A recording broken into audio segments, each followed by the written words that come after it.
لایەک بەخێر بێن بۆ ئێوارە کۆڕی شاری خاتو چۆمان هەردی. خاتو چۆمان هەردی شاعیر و نووسەر و چالەگوانێکی سەرسەختی مافەکانی ژنانە. ئێمە ئەم ئێوارەیە لەگەڵ دیوێکی ئەو خانمەیە دانیشین کە دیوە شاعرانەکەیەتی.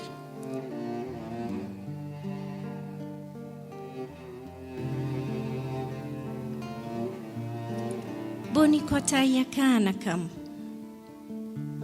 بۆنی سستی وشەکان و تەواوبوونی گفتوگۆکان،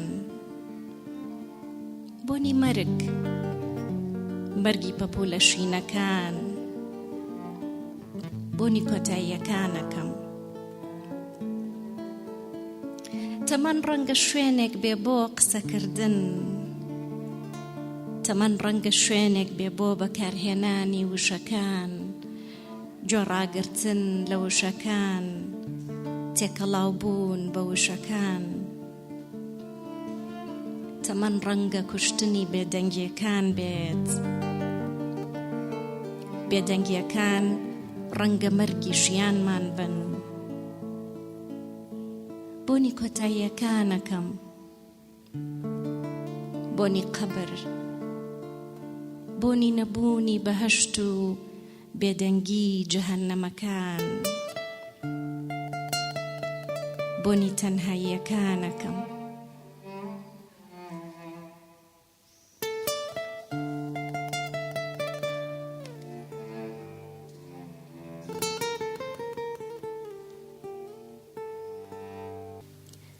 باوکی کچبوونت پیرۆز بێت پیاوی نازدار،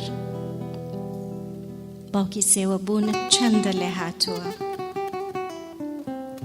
چەندە لام سەیرە کە زۆر کەس پێ نازانن.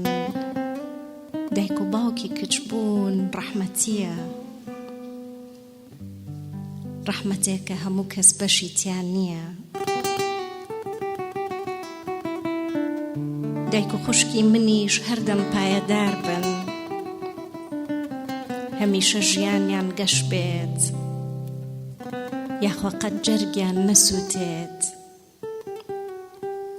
گۆڕی ئامەخانی نەنکەم پڕ بێت لە نور، دڵی شکاوی ئەو شاد بێت بە منداڵ و نەوەکانی.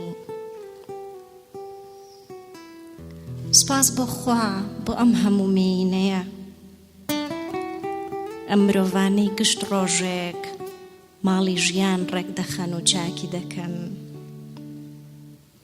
ئەو ژنانەی تا سەر لێواری مەرگ هەر بە پێوەن و کار دەکەن. با من و تۆ ساتێک بە پێوە بوەستین بۆ ئەو هەموو مێینەیەی کە کەس قەدریان ناگرێت و پیاوان لە بەریان هەڵناستن. نزا بکەین بۆنیان لە جیهانمان نەبڕێت،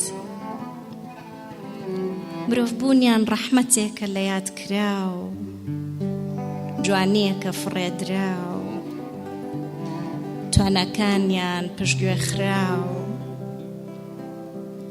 من و تۆ لە یادیان نەکەین ئازیزەکەم.